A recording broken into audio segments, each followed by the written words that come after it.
Mr. President, do you have ears to hear and eyes to see?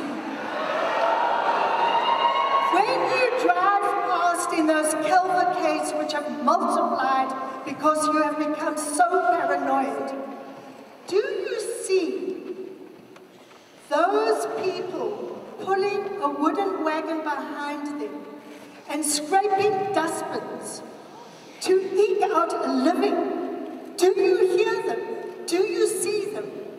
Mr. President, do you hear, do you see all the millions of social grantees who lived in absolute anxiety and fear that they might not have an income next month? Did you hear? Did you see? No, you didn't. Do you feel? Do you hear? Do you see the pain of everyone who's been flung into unemployment as our economy hits rock bottom? One unemployed person has at least 5 people dependent on. Do you not understand that millions and millions of people need jobs? But instead, you have sacrificed everything we have stood on the altar of corruption, greed, and more greed.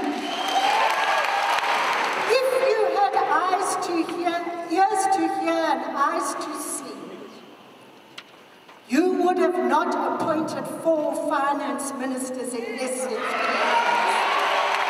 You would not have recalled our finance minister, one of our finest finance ministers, from an international roadshow.